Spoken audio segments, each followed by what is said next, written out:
nos ensina como o céu trabalha, nos ensina a visão do céu, nos ensina o funcionamento do céu, Senhor, em nome de Jesus.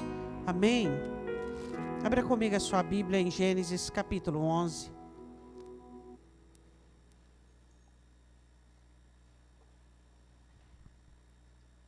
Você sabe que Deus ama você,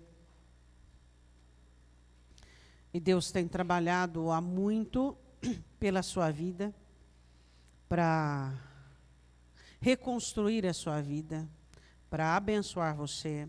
Deus tem te dado prova, inúmeras provas, e de inúmeras maneiras Deus tem feito isso. E você tem podido conhecer esse Deus que te ama, esse Deus que tem feito inúmeros sacrifícios para poder amar você, para poder cuidar de você. E nós, como igreja, devemos ser as pessoas que reconhecem isso. Nós devemos ser as pessoas que, no nosso viver diário, nós manifestemos esse reconhecimento da parte de Deus, em todo o tempo. Reconhecendo o serviço do céu, o trabalho de Deus, e tudo aquilo que Deus tem feito por nós. Amém? Uma das coisas que o céu não admite é ser deixado fora. Como Deus falou conosco domingo passado, que Deus, Ele tem um momento certo para o juízo sobre toda a humanidade, onde as pessoas irão ficar surpresas ao enxergar a manifestação de Deus sobre a raça humana.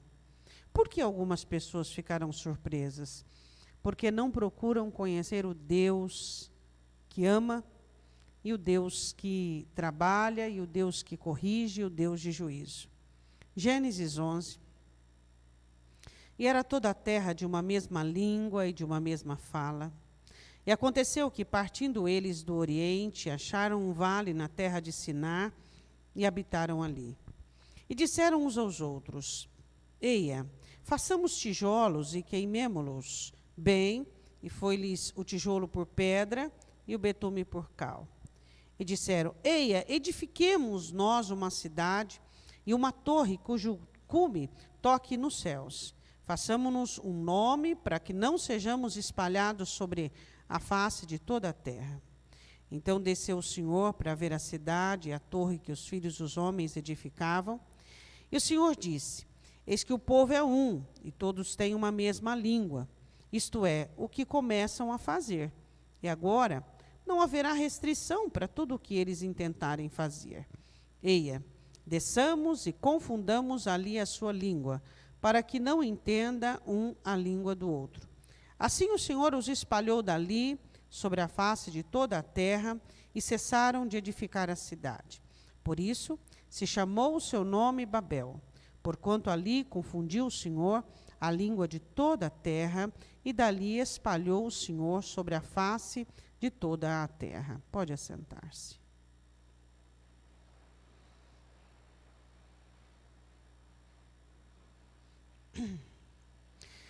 Então vamos lá. Acaba o dilúvio, passa-se alguns anos, vão-se nascendo. Noé tem 3 filhos, Sem, Cão e Jafé. Cão, Canaã, foi amaldiçoado. A geração de Sem foi aquela que trouxe, então, Abraão. E a geração de Cão foi a que trouxe Nimrod. Nimrod era um caçador muito experimentado e muito hábil. Esse era Nimrod. A Bíblia diz no capítulo de número 10. Capítulo 10, versículo 10. E o princípio do seu reino foi Babel.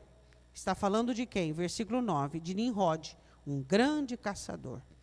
Então, quem é que teve a ideia de construir uma cidade numa terra muito boa, uma planície? Você sabe que Babel ela foi formada na Mesopotâmia, e a Mesopotâmia é posteriormente a Babilônia. Então, ali eles começaram a querer edificar uma cidade para ficarem juntos. Isso acontece mais ou menos uns 340 anos, Os historiadores disseram depois do dilúvio. Então, depois do dilúvio, tiveram uma ideia, um planejamento, né, de construir uma torre dentro de uma cidade. Essa cidade seria bem fortificada, e eles iriam construir essa torre, e essa torre tinha alguns objetivos. E nós vamos falar sobre o céu contra a Babel. Então, vamos lá. Qual era a ordem? Vamos começar a falar o seguinte, começar a falar sobre esse grande projeto de ciência. O lugar onde eles estavam não produzia pedras, porque era uma planície. Então, eles tinham que fabricar tijolos.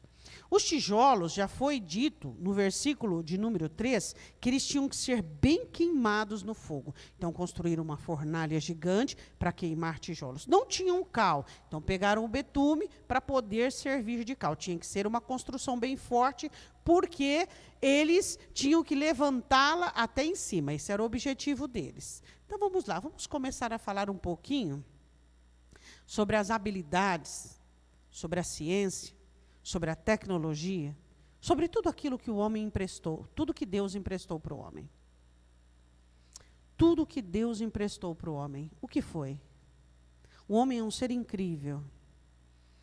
A inteligência, a ciência, a computação, a tecnologia, onde agora se faz robôs que têm a aparência do ser humano, que conversam. A ciência, ela não tem limite. Por quê? A não ser os limites que Deus dá. Porque ela vai se renovando. Agora, Deus empresta a ciência para o homem com qual objetivo? Qual foi o objetivo que Deus olhou no Éden e disse, façamos o homem a nossa imagem e semelhança e domine sobre os peixes do mar, sobre os répteis, sobre os animais da terra? Qual foi o objetivo de Deus na criação? Criar, então, uma comunhão com o ser humano, onde o ser humano pudesse olhar para si e vir e perceber, meu Deus, eu sou inteligente. Meu Deus, eu posso construir. Meu Deus, eu posso trabalhar. Meu Deus, meu trabalho prospera. Meu Deus, as coisas acontecem. Então, o objetivo de Deus em dar ao homem as coisas boas, em recriar a vida do homem de bênçãos, de multiplicação e de prosperidade, foi para que o homem olhasse para o céu e o reconhecesse. Foi para que o homem olhasse para o céu, identificasse a soberania de Deus e visse que Deus é grande, e que Ele é maravilhoso, e que Ele é poderoso, e que todas as coisas estivessem totalmente diminutas e prostradas diante dEle, e todas as coisas servissem para adorá-lo, servissem para reconhecê-lo. Mas não foi isso que aconteceu, nem no Éden, nem após o dilúvio. Após o dilúvio, Deus tem uma segunda tentativa de uma comunicação e uma comunhão com o ser humano, exterminando toda a raça humana, acabando com todos, deixando apenas uma família, e nessa família, desde o início, aprende o culto ao Senhor. Quando Noé sai da arca, ele faz um sacrifício, e Deus sente o cheiro agradável, e então o Senhor faz uma aliança, que nunca mais destruirei o ser humano por meio das águas. Essa tentativa foi muito válida, a preservação do ser humano, o culto que Noé estava aprendendo e recobrando e entendendo fazer o ser humano e Deus. Essa tentativa falha novamente. Um homem chamado Nimrod resolve criar uma cidade, criar uma torre com 4 objetivos. Os 4 objetivos da humanidade. Primeiro, capítulo 9, versículo 1. Lê aí o que está na sua Bíblia, quando Noé sai da arca. O que está escrito aí? O Senhor os abençoa e o Senhor lhes dá uma ordem. Qual é a ordem?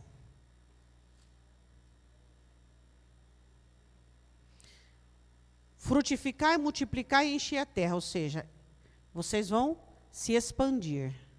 Vocês vão popular a terra. Capítulo 11, parte B do versículo 4. O que está escrito? para que não sejamos espalhados sobre a face da terra. Objetivo de Deus, todo mundo uma língua, mas espalhar, popular a terra. Ou seja, usufruir o que Deus havia criado. Este era a ordem, era o mandamento. Saindo da arca, você pode observar que o único mandamento é esse. Olha, lê o capítulo 9 inteiro na sua casa de Gênesis, você vai perceber que é o mandamento central. Depois que eles saíram da arca vocês vão crescer, multiplicar e popular a terra. Era um mandamento simples. E o objetivo deles no capítulo 11, versículo 4, parte B, para que ninguém possa nos espalhar. Ou seja, quem é Deus para nos dar uma ordem e nós temos que obedecer? Nós somos inteligentes, nós somos hábeis e nós podemos em uma cidade ficarmos juntos, construirmos algo, somos inteligentes. A tecnologia deles na época era a queimada de tijolos para fortalecê-los e então criar uma torre com algumas escadas ou alguns pavimentos para que eles pudessem subir lá em cima. Uma tecnologia perfeita.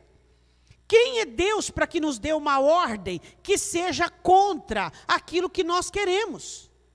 Então, o primeiro ponto da humanidade que você percebe aqui é desafiar as ordens de Deus. O desafio, o não querer obedecer o que Deus manda e o que Deus ordena. Você acha realmente que as nossas habilidades humanas, a nossa inteligência, a inteligência do ser humano, criação de computador, criação da tecnologia, de tudo aquilo que se cria, você acha que isso é páreo? Você acha que isso pode criar alguma rivalidade? Ou acha que isso pode criar algum embate contra Deus? Você acha que o ser humano, por mais... O ser humano acha isso, que ele é esperto, que ele é inteligente, e por meio da inteligência dele, ele pode fazer o que quer com a ciência e da maneira que quer. Esse é o objetivo. O objetivo sempre foi desobedecer a Deus. Essa unidade, essa comunhão nociva.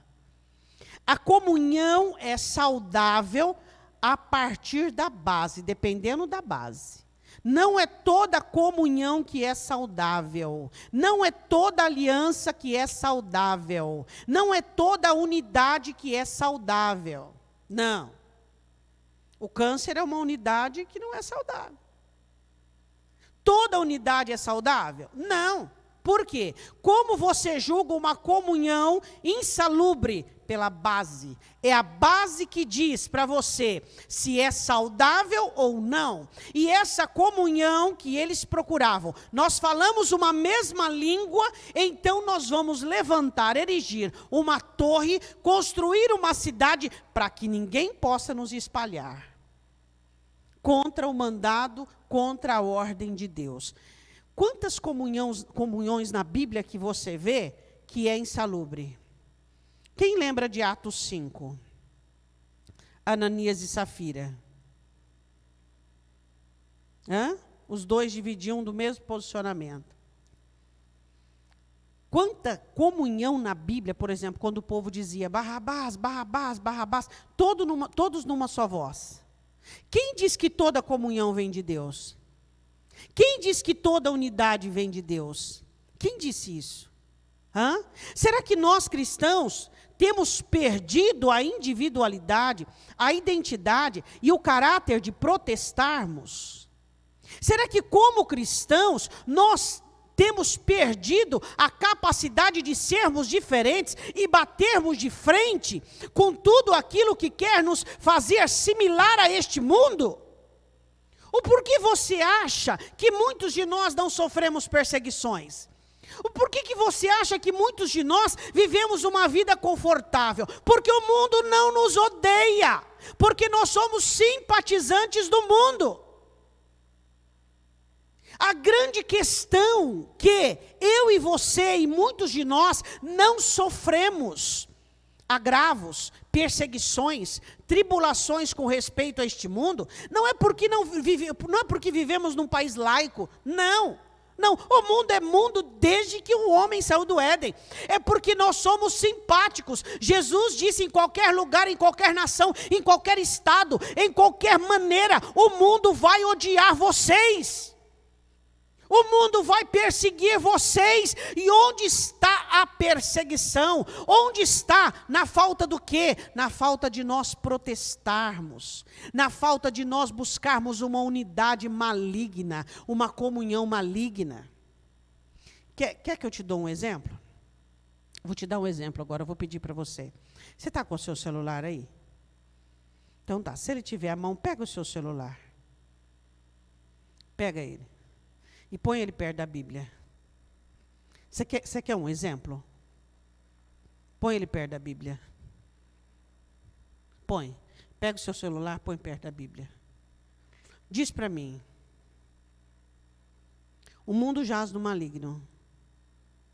Tecnologia pode ser usada? Pode. Como tudo nesse mundo nós podemos usar. Por quê?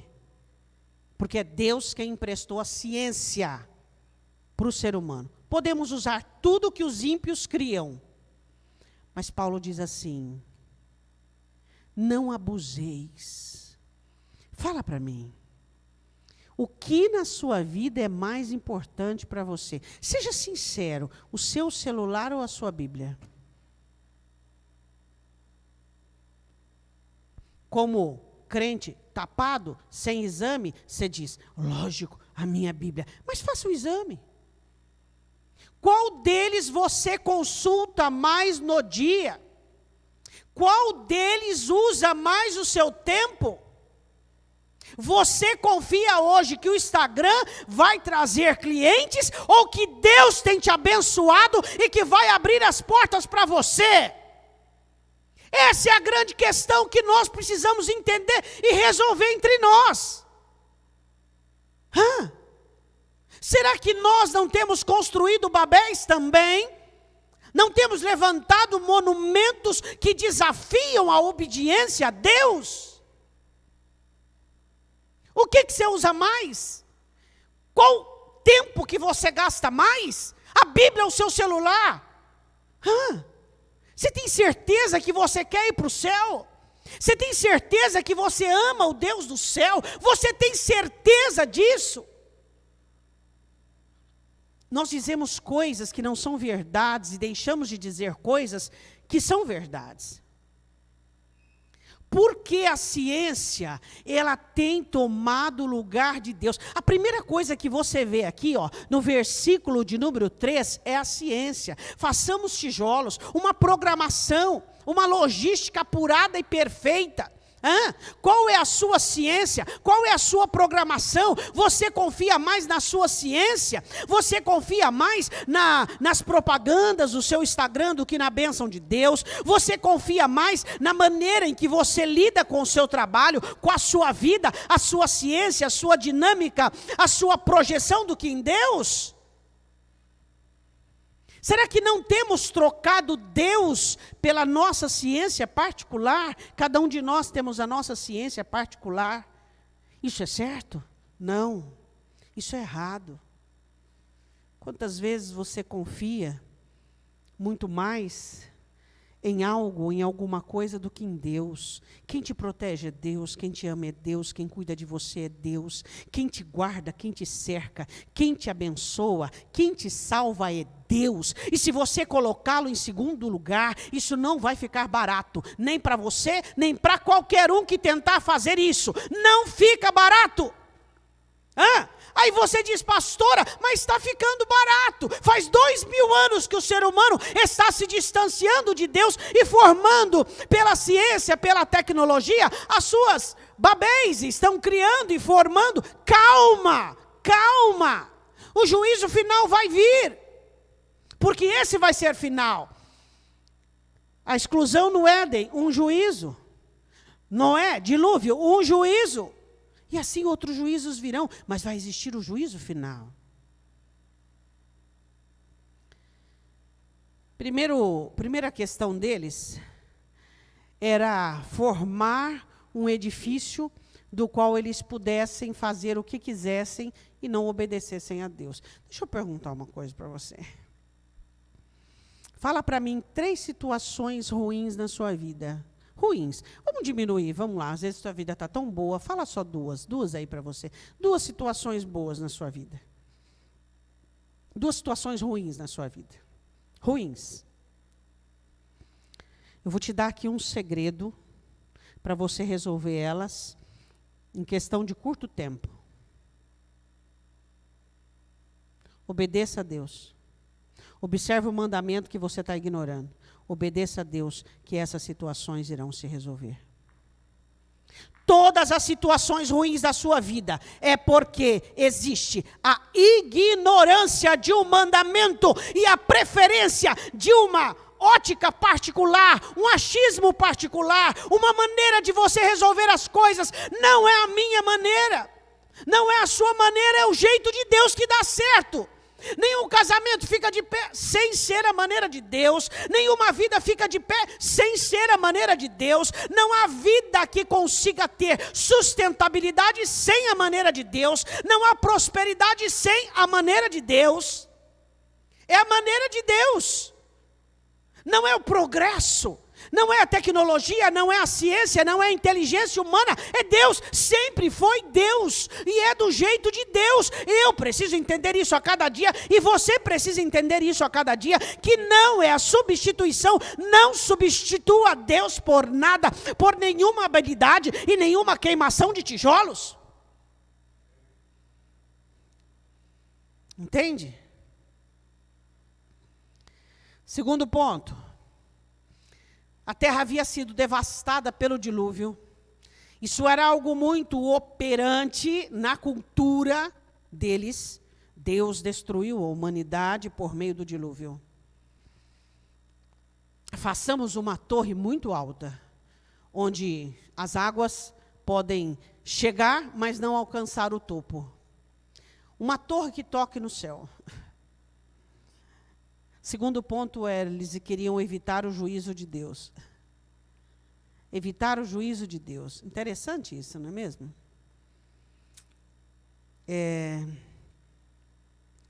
Evitar o juízo de Deus de que maneira? O juízo de Deus é iminente e ele vai vir sobre toda a raça humana, sobre todos aqueles que amaram e praticaram a iniquidade, todos aqueles que não fizeram caso do Senhor Jesus e lembraram dele só no Natal, todos aqueles que substituíram o cristianismo por uma religião. O juízo de Deus vai vir sobre toda a raça humana. Toda a raça humana. Toda. Os que morreram, os que estiverem vivos, todos vão passar. Todos. E quais são as regras deste juízo? Está aí. À sua frente. À sua frente. Eu posso citar uma para você. Fique aberto em Gênesis 11. Vai comigo em Mateus. Capítulo 25. Poderíamos ficar aqui à noite e vários dias falando sobre as regras do juízo. Sabemos ou não sabemos? Sabemos ou não conhecemos? Somos informados, mas não somos inteirados? O que acontece conosco? Segundo ponto deles, o que é? Eles queriam livrar-se do juízo. Ou seja, se terminar novamente em água, nós não seremos alcançados. Então, peraí. Nós estamos falando da turma de Cão, da turma de Nimrod, e não de Éber. Éber era o povo que foi escolhido e servia a Deus. Aqui você não vê toda a raça humana. Aqui você vê a família de Nimrod e a turma de Cão aqui. O amaldiçoado. Éber, descendente de Sem, do outro lado. Aqui você não os vê. Então o que você vê aqui? Pessoas que queriam cometer pecados e fazer conforme bem entendiam, viver a vida da sua maneira e que Deus não interferisse. E que Deus não fizesse algo. O que a Bíblia diz em Mateus capítulo 25, versículo de número 31? E quando o Filho do Homem vier em sua glória, quem é o Filho do Homem? Diga bem alto, quem é o Filho do Homem?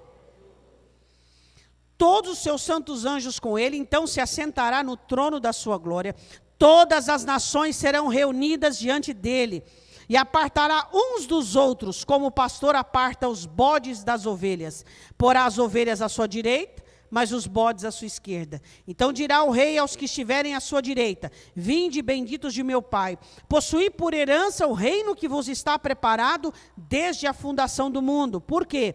Porque tive fome e deste-me de comer, tive sede e deste-me de beber, era estrangeiro e hospedaste-me, estava nu e vestiste-me, estive na prisão e fostes me ver. Então os justos lhes responderão: Senhor, quando te vimos com fome e te demos de comer, ou com sede e demos de beber, ou estrangeiro e te hospedamos, ou nu e te vestimos? Quando te vimos enfermo ou na prisão e fomos te ver? Respondeu o rei e dirá: em verdade vos digo que quando fizestes a um destes meus pequeninos irmãos, a mim me fizestes. Então dirá também aos que tiverem à sua esquerda: apartai-vos de mim, malditos, para o fogo eterno, preparado para o diabo e seus anjos. Um mandamento do juízo.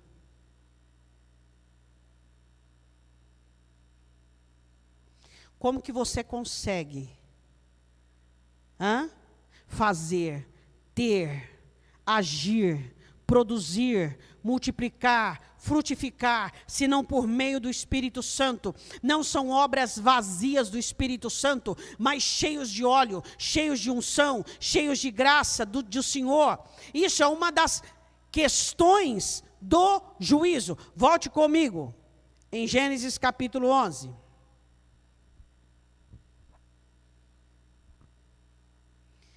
Vamos nos reunir e vamos escapar do juízo. Só que Deus havia dado uma promessa, que nunca mais as águas iriam invadir a terra e destruir. Mas as promessas de Deus para eles não eram relevantes. Relevantes é o que eles podiam fazer com as mãos. Deus havia prometido, não havia? Mas a intenção deles não era obedecer.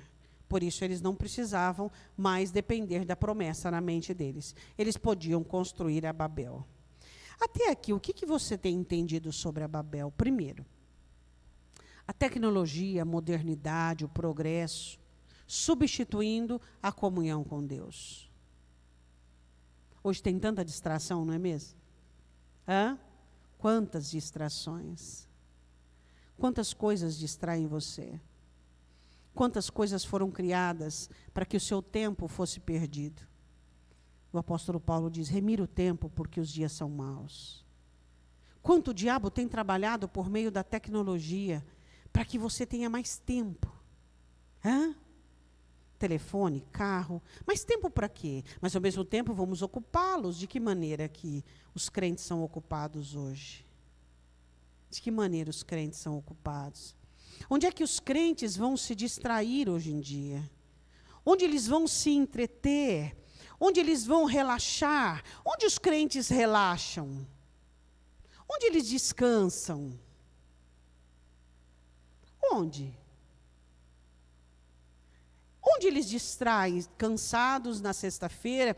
Onde eles recebem um refrigério? Onde eles vão descansar? Você percebe o quanto nós temos trocado? O quanto nós temos desobedecido e temos estado distantes de Deus? O segundo ponto que você viu, eles queriam escapar do juízo. Eu quero dizer uma coisa para você. Só existe uma pessoa que dá ao ser humano o escape do juízo. Qual é o nome dele? Só uma pessoa. Ninguém mais, ninguém mais. Eu quero que você vá comigo em Hebreus capítulo 8, versículo de número 1. Hebreus 8, 1. Só Jesus Cristo pode me livrar do juízo e te livrar do juízo. Só Ele pode perdoar os nossos pecados. Ora, a suma do que temos dito é que temos um sumo sacerdote tal, que está sentado nos céus, à destra do trono da majestade, Jesus, ministro do santuário e do verdadeiro tabernáculo, o qual o Senhor fundou, e não o homem. Diga amém. Deus fundou um tabernáculo para ele. Eu acho interessante, quando eu olho para Babel, eu fico pensando assim, Davi quis construir uma casa para Deus. Tá. Deus ordena a Moisés a tenda. Jesus veio para construir o verdadeiro templo. Onde é que Jesus construiu esse verdadeiro templo? Ministro do santuário e do verdadeiro tabernáculo, o qual o Senhor fundou, e não o homem. Porque todo sumo sacerdote é constituído para oferecer dons e sacrifício. Por isso era necessário que este também tivesse alguma coisa para oferecer. E ele ofereceu. Ele ofereceu a própria vida. A própria vida para que Deus tivesse na terra um lugar de repouso, um lugar de habitação. O terceiro propósito deles era tocar o céu. Às vezes, assim, para você, parece uma coisa assim, aparentemente até louvável, né? Olha, eles queriam tocar o céu. Eles queriam tocar o céu. Babel, a primeira tradução significa porta de Deus. A tradução que Deus dá é confusão. Eles queriam tocar o céu. Vamos levantar uma torre bem alta para tocar o céu. Mas, na verdade, eles não queriam comunhão com Deus. O que eles queriam, então? O que aquele povo queria? Se eles não queriam comunhão com Deus, porque qual é a maneira de se ter comunhão com Deus? Você sabe? Sabe ou não sabe? Eles sabiam ou não sabiam? Porque Noé os havia ensinado. Sabiam ou não sabiam qual era a maneira? Um altar, sacrifícios, de se ter comunhão com Deus. Sabia ou não sabia? Hã? E o que eles fizeram? Vamos construir uma torre para que possa se tocar no céu. Eles não queriam ter uma comunhão com Deus. Eles queriam que o céu visse que a inteligência deles, que a habilidade deles, davam a eles condições deles construírem algo que pudesse ser similar e que pudesse tocar, tão burrinhos, nas nuvens. Para eles era o céu, né? O primeiro firmamento. Então vamos lá. Eu e você. O nosso objetivo é tocar no céu ou sermos dominados pelo céu? Vamos lá. Qual é o seu objetivo e o meu? O que nós queremos? Tocar o céu?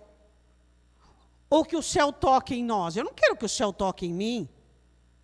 Venha a nós o teu reino. Eu quero que o céu more dentro de mim. De que maneira o ser humano trabalha para que ele possa ter essa proximidade com o céu?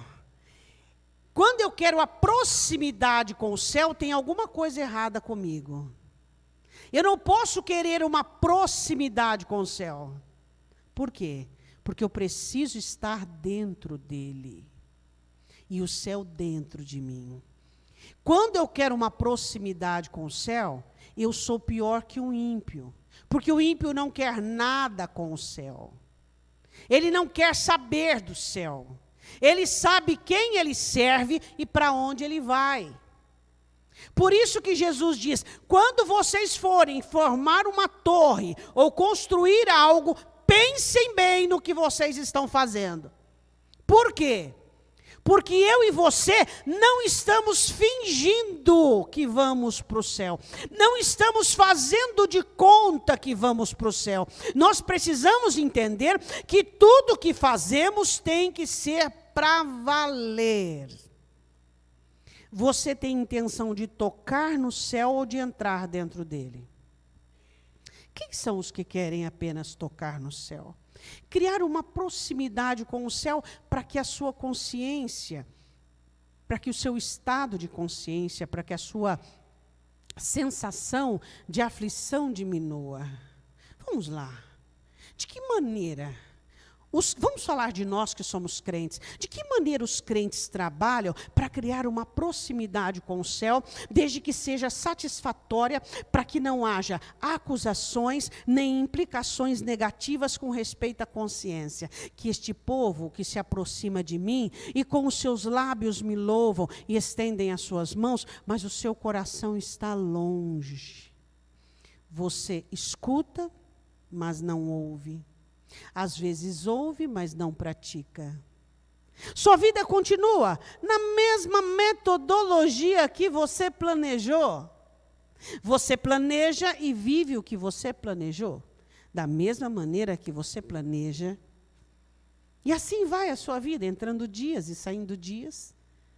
E ora você constrói a sua Babel, colocando a sua confiança no seu trabalho, na sua construção, na vida, no que você tem ganhado, se esquecendo que é Deus quem te dá até sede para beber água, além de te dar a água, Ele te dá a sede para beber a água, se esquecendo que Deus é dono de tudo e Senhor de todas as coisas, e você vai construindo, e você vai sonhando, e você vai planejando, e você vai se sentindo cada vez mais independente, cada vez mais livre, cada vez mais austero, cada vez mais completo e cada vez mais vazio de Deus, cada vez mais distante do céu, mas é uma impressão de proximidade. Por quê? Porque você está bem, está vivendo bem, você está próspero, está abençoado, as coisas estão dando certo para você, e essa sensação de estar próximo ao céu, mas não estar dentro dele.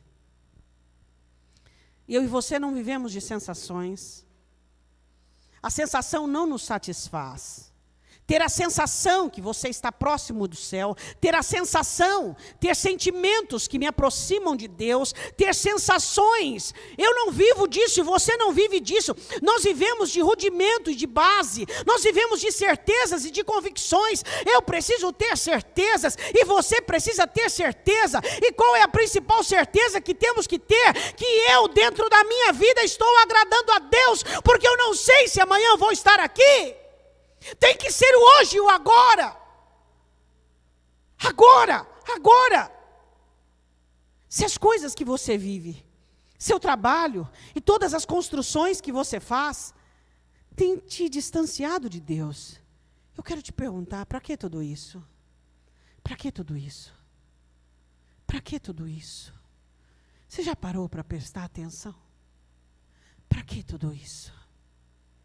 Se no final eu não for aprovado, para que tudo isso? Para que a Babel? Para que a porta do céu e não entrar dentro? Para quê? Para que eu me alimentar de uma ilusão? Sendo que tudo que Deus quer é o meu coração, sendo que tudo que Deus quer é morar dentro de mim, sendo que tudo que Deus quer.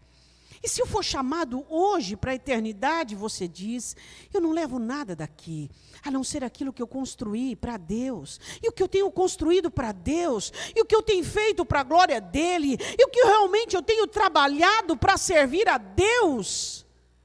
Qual o sentido de tudo? Eu queria que você fizesse uma pergunta para você. Qual o sentido das suas coisas, do seu cansaço, da sua vida? Qual é o sentido? Qual o sentido de tanto envolvimento quando você deixa Deus para fora? Eles estavam fazendo um projeto que Deus não tinha lugar. Deus não tinha lugar. Não se faz projeto onde Deus não está acima de tudo. Porque tudo é dele. Tudo é por Ele e para Ele. Se não for assim, tudo que você vai construir vai ser para a sua confusão, vai ser para a sua destruição. Todas as habilidades que você colocar, todos os esforços que você fizer, Ele é o construtor de todas as coisas. E Jesus é a única pessoa que nos faz chegar ao céu. Ele é o Senhor do céu. Ele é o único. Uma outra coisa que eles queriam era um nome. Interessante isso, né? Um nome. Isso é tão pobre, tão medíocre. Na época, para alguns hoje também é uma coisa assim que é importante, não é verdade? Um nome. Eu quero saber do meu nome que está escrito no livro da vida. Hã? É isso que eu quero saber. Eles queriam um nome, eles queriam ser conhecidos como os engenheiros e construtores da época, que aquela torre perpetuasse até os dias atuais, onde o nome de Nimrod, de toda a sua tribo, de toda a sua família, de todos os seus descendentes, perpetuassem um nome. O que eles queriam, pastora? Eles queriam a glória humana. Simplificando, a vaidade. A vaidade. De você, por exemplo, viver se importando com o que o outro pensa. Decidir a sua vida em prol daquilo que o outro. E você viver essa vida pobre, medíocre. Onde você vem à igreja, e o que vão pensar da minha roupa? E o que vão pensar do meu cabelo? E como eu sou bem visto? E se eu sou amado ou preferido? E se eu sou? Isso é a maior pobreza cultural e emocional que existe. A comunhão e a pessoa mais importante que você conhece é Deus. E a amizade mais importante que você tem é com Deus. E essa situação essa nostalgia, onde você cria uma noção de aparência, eu não te conheço e você não me conhece. Eu não sou quem você pensa que eu sou e você não é quem eu penso que você é. Não sou quem eu penso que eu sou quem Deus diz que eu sou. Quem somos? Aquilo que o Espírito, não pensa que Deus vai chegar para você e Ele vai dizer assim, amado, você é a menina dos meus olhos, e você é queridinho do meu, não, Ele vai dizer assim, você é um pecador que está pecando nisso, você está errando nisso, é em Deus que nós temos a resposta daquilo que temos que consertar na nossa vida. Então maldito é aquele que se aprova a si mesmo. Quem somos? Somos aqueles que Deus fala conosco, e Ele tem falado conosco todo o tempo, e o que Ele tem falado, aquilo que nós precisamos consertar. Quantas coisas que você mostra para o outro que é mentirosa, aparência mentirosa, santidade mentirosa, vida espiritual mentirosa. O crente sabe disfarçar até o olhar piedoso. Quer que eu faça um olhar piedoso aqui? Eu faço. Vou fazer agora para você ver um olhar piedoso, piedoso, um olhar santo.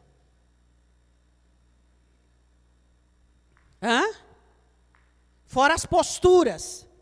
Agora, aquele que vê o seu coração e vê o meu coração é o que interessa. Não interessa o que você criou dentro da sua sociedade cristã. O que interessa é o que Deus vê.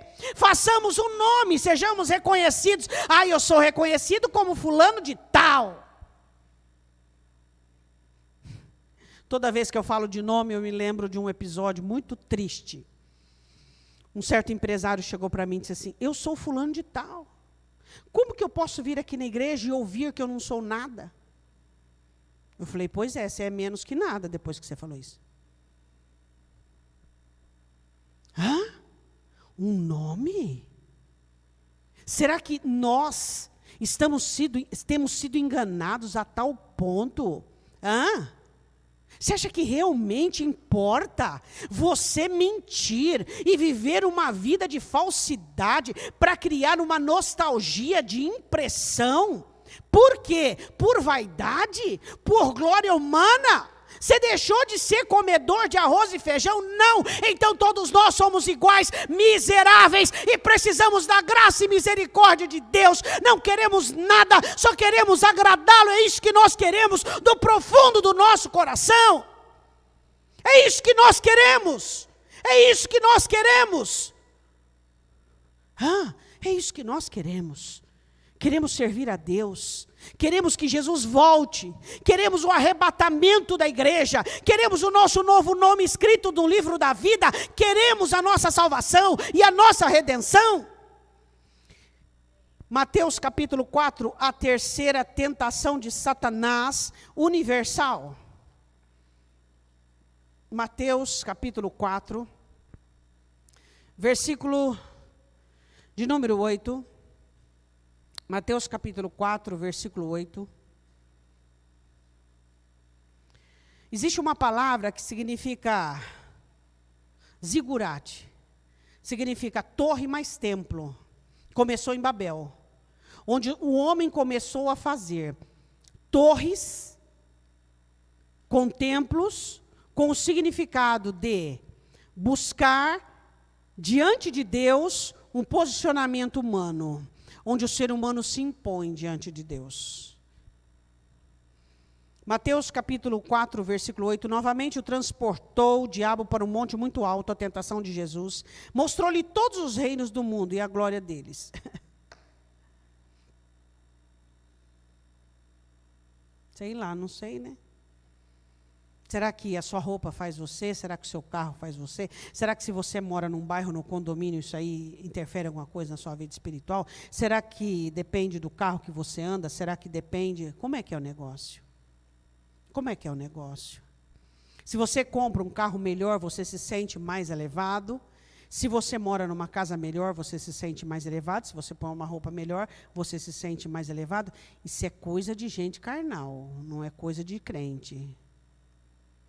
Se você tem uma coisa mais diminuta, você se sente mais inferior. Mas espera aí, qual é o teu senso de valorização? Qual o teu senso de valorização? Se você morrer agora, você não leva um grão de areia dessa terra. Nada. Você só leva o que você fez em Deus. Deus te abençoa, ótimo, prospere, cresça. Mas não coloque nisso o seu coração. Eu conheço pessoas prósperas, que o coração delas não está em nenhuma situação material. E eu conheço pessoas pobres, que não podem ter um gato. Porque o gato já se torna um ídolo. Tudo que ele tem se torna um ídolo. E se torna uma proporção gigantesca. E uma extensão dele. Cuidado com a vaidade, meu irmão. Cuidado com a vaidade. Cuidado com a vaidade. Cuidado com a vaidade. Cuidado com a vaidade.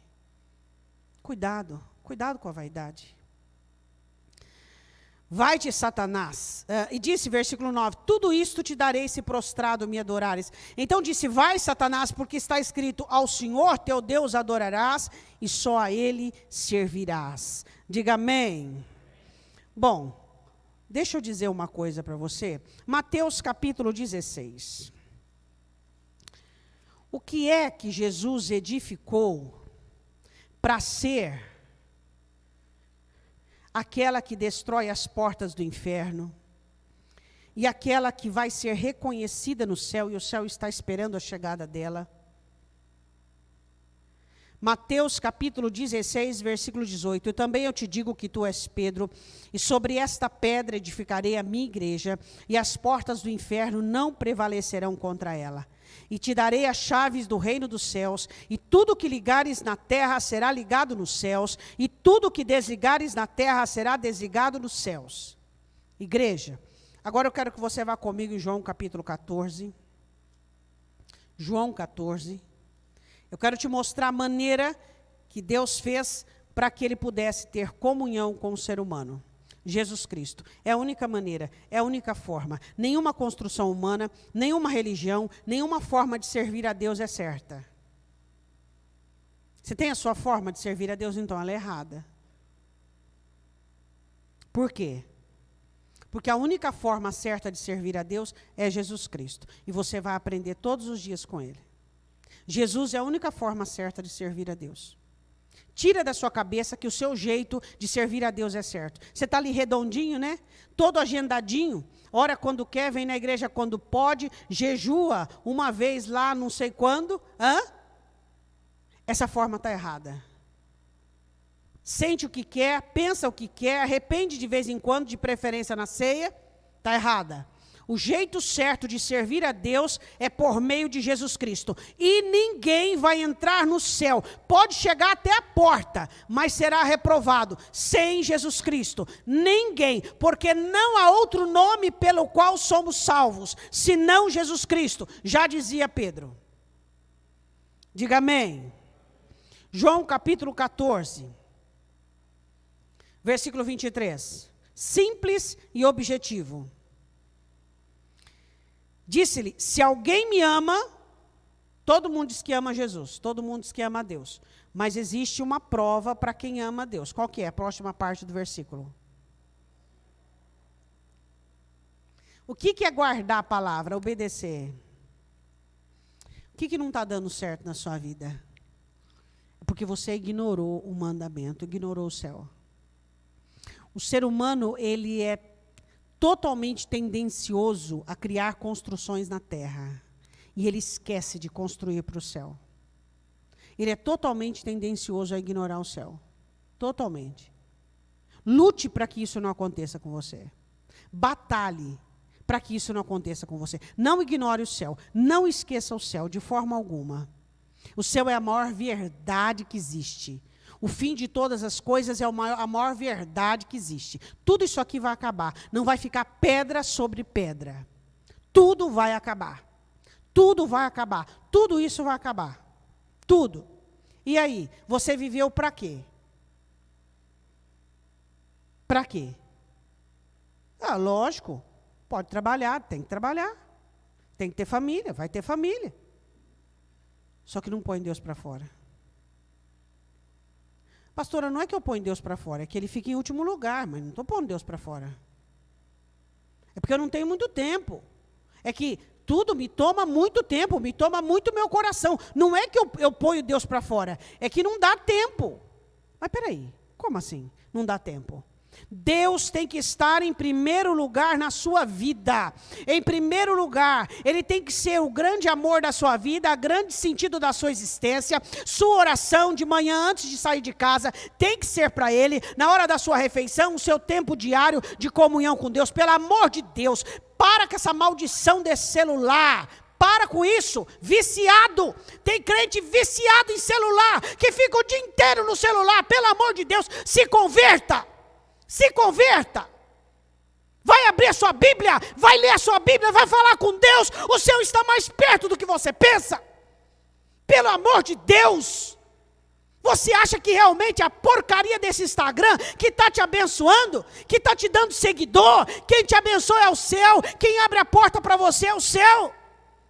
Com desculpa de ficar lá olhando os negócios seus, você embarga 2 horas naquela porcaria de tempo.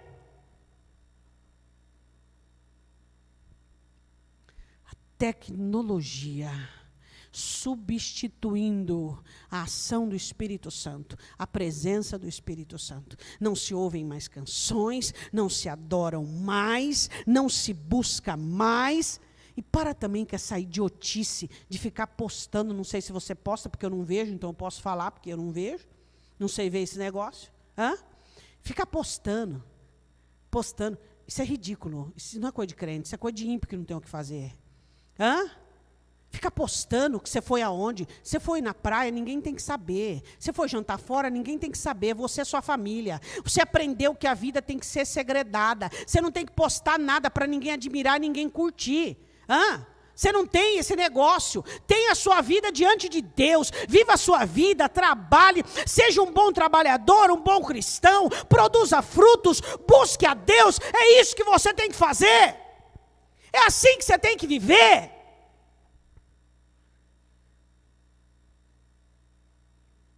Quem te abençoa é Deus. Quando que você precisou da tecnologia para prosperar?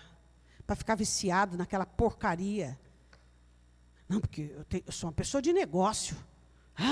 Sou pessoa de negócio. Sou pessoa de negócio. Quando é que você precisou de alguma ciência, alguma tecnologia para ser abençoado? Nunca! É Deus que sempre te abençoou, é Deus que sempre te levantou, e é Deus que sempre te sustentou, e Ele é o sustentador da sua vida.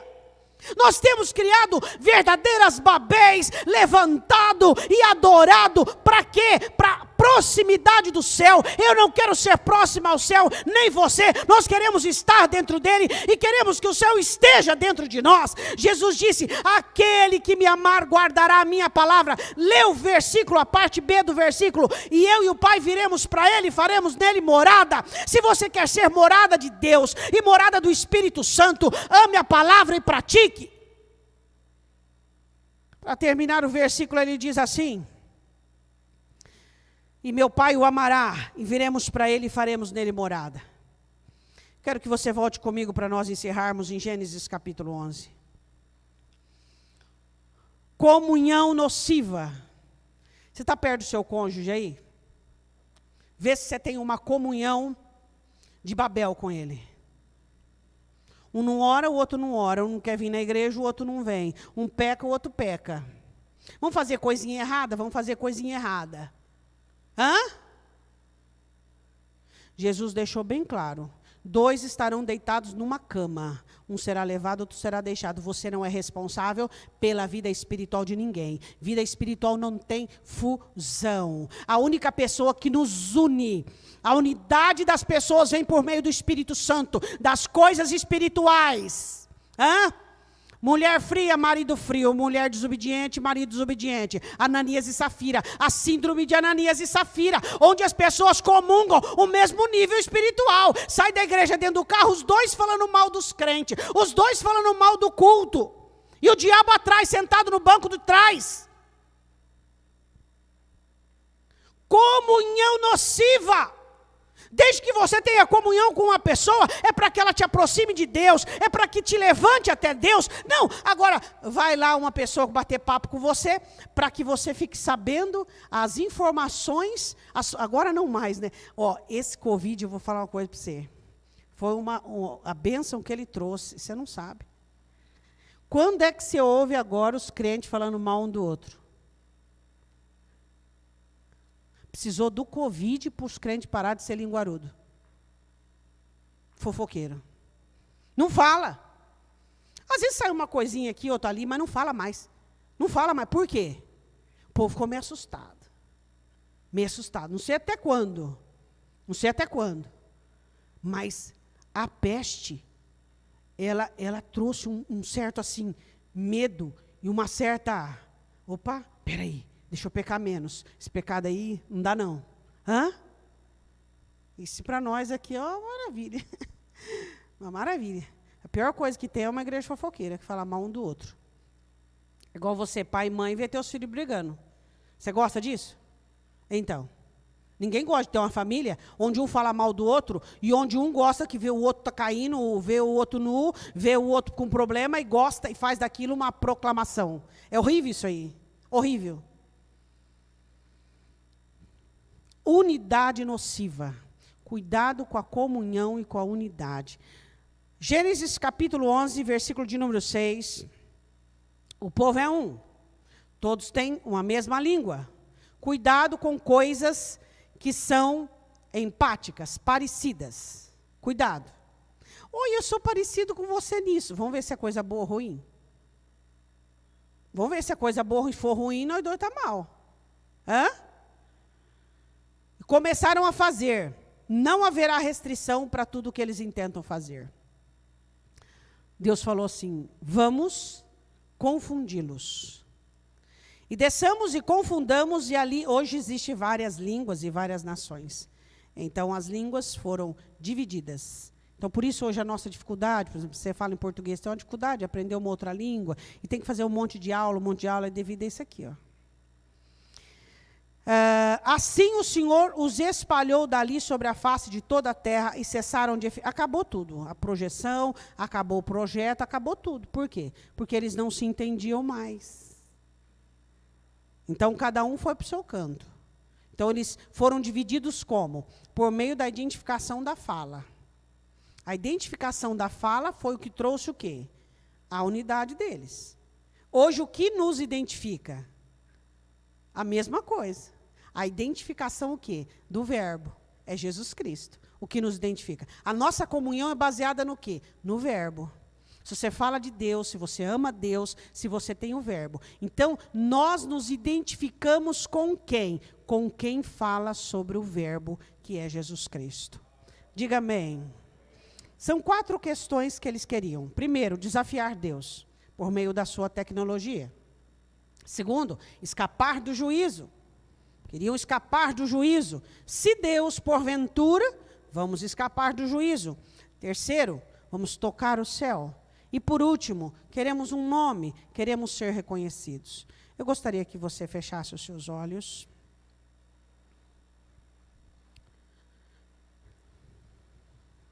Todos nós, nessa noite, temos que pedir perdão a Deus.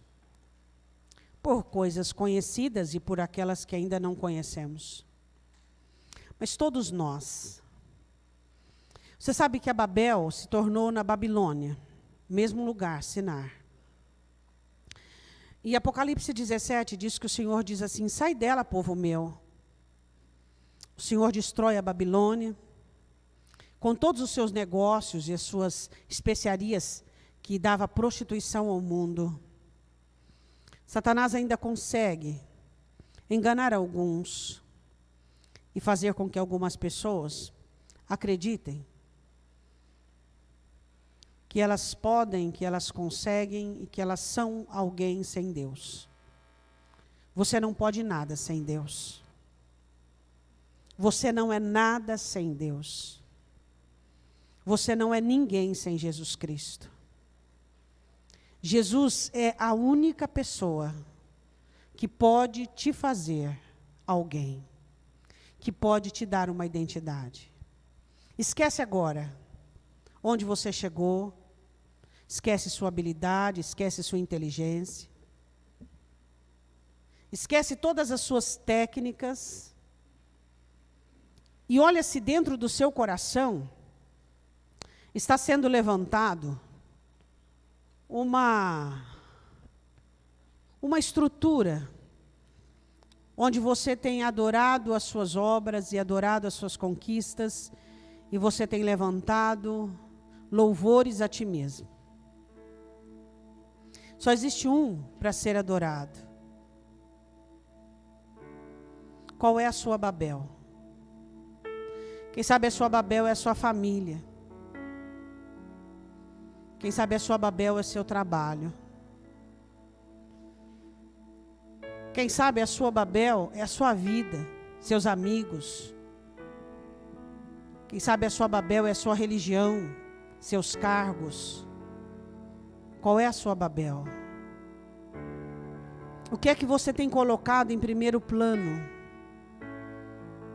O que tem te feito ignorar o céu e ter investido toda a genialidade, todo o conhecimento, toda a habilidade naquilo que não tem nada a ver com Deus? Qual é a sua Babel?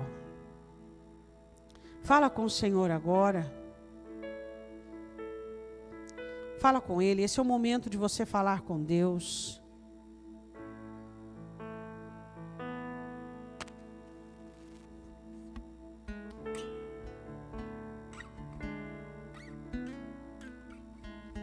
Qual é a sua Babel?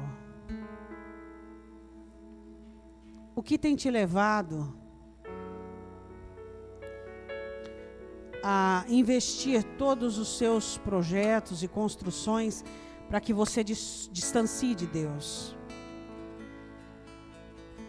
Tem te dado a sensação e o conforto que você está aliançado ao céu? Tem buscado ser reconhecido e mostrado uma aparência que não é necessária?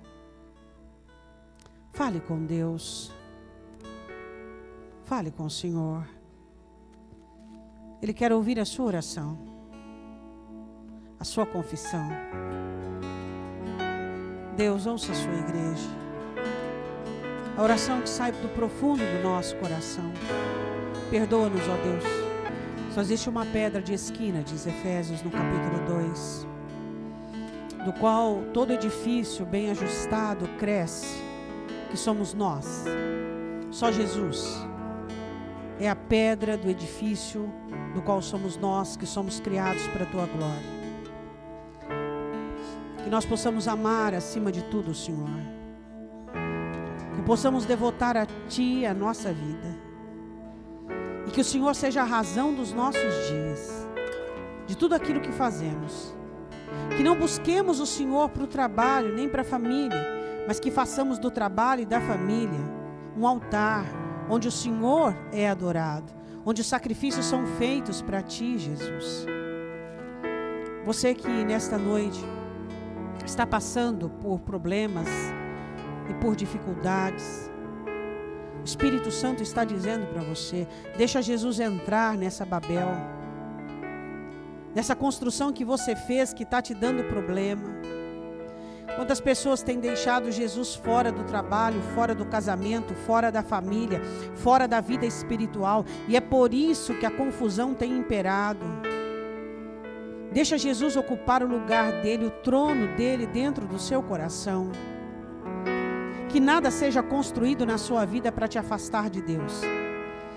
Que nada na sua vida exista, que nenhuma bênção possa existir na sua vida que não seja para glorificar o Senhor e te levar mais perto do Senhor. Diga isso a Deus. Eu só quero as bênçãos que me aproximem de Ti. Eu só quero as bênçãos que me faz mais parecido contigo, Jesus.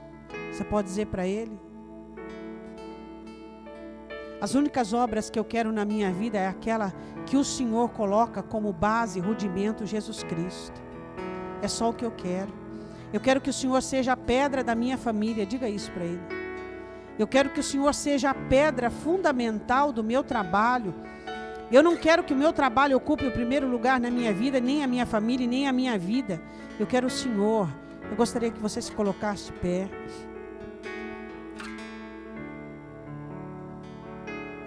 Põe a mão no seu coração.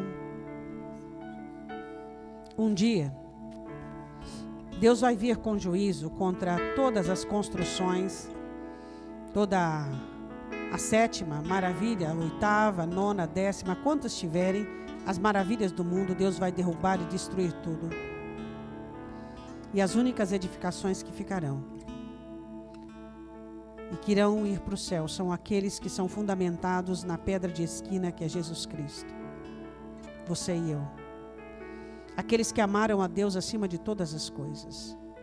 Aqueles que não permitiram que suas almas construíssem, por meio de mérito, nem de situações alguma, qualquer construção, que Cristo não fosse a pedra fundamental. Senhor Deus, nós somos o Teu povo e a Tua igreja. Não permita que os apelos da Babilônia, a antiga Babel, que o comércio da Babilônia, que a mercadoria da Babilônia nos envolva. Nós já decidimos a quem nós vamos servir. Nós já definimos quem vamos amar. Ninguém vai nos tirar. Ninguém vai fazer nos trocar. Jesus. Qual foi a última vez que você levantou de madrugada, dobrou os joelhos no chão e disse assim para Ele: está todo mundo dormindo, o mundo faz silêncio e eu estou aqui, não estou com nenhum problema, só estou com uma fome muito grande do Senhor. Eu preciso de Ti, Jesus. Qual foi a última vez que você levantou de madrugada para beber água ou ir ao banheiro, e você, ao invés de virar para o outro lado, dobrou o joelho no chão e disse assim: eu queria te dizer que eu preciso muito do Senhor. Tu és a razão da minha vida. E que as coisas que em minha vida não estão dando certo é porque eu tenho ignorado o Senhor. Mas eu quero que o Senhor seja o centro da minha vida, o centro dos meus dias. Que eu possa querer acordar pela manhã para ouvir-te antes de tudo. Que meu amor por Ti seja tal que envolva meu coração de tal maneira que seja o meu assunto principal. Que durante esse dia, que eu converse, que eu decida, que eu resolva, mas que eu converse contigo o dia todo. Que eu chame o Senhor para o centro do meu coração em todo o tempo. E que o Senhor seja a minha verdadeira alegria, o meu único sucesso, O meu maior êxito é te conhecer. O meu maior sucesso na vida é servir o Senhor. Ó Deus, nos ajude. Que todas as Babéis sejam destruídas. Que somente Cristo seja levantado e edificado em nós. Senhor, nós te pedimos pela vida da Ednilde, pelo João Pedro, pelo Mateus Henrique, pelo Rivaldo, pelo Givaldo, pela Alessandra. Que essas vidas, Senhor, que estão nos assistindo pela internet, que necessitam da tua graça, da tua cura, do teu livramento, da tua sabedoria, da tua misericórdia, sejam alcançadas pelo Senhor. Levante sua mão direita pelo alto. Que o poder e o governo da palavra de Deus seja absoluto sobre a sua vida, onde a sua alma possa submeter-se à ordem e o mandamento do Espírito Santo de Deus. Que a palavra do Senhor cubra você e venha guardar-te, livrar-te de todo mal. Que o Senhor venha abençoar em tudo aquilo que você fizer e que haja em todo o tempo o reconhecimento da glória e do lugar do Senhor Jesus Cristo sobre a sua vida, em nome do Senhor Jesus. Amém? Deus te abençoe e vá em paz em nome de Jesus.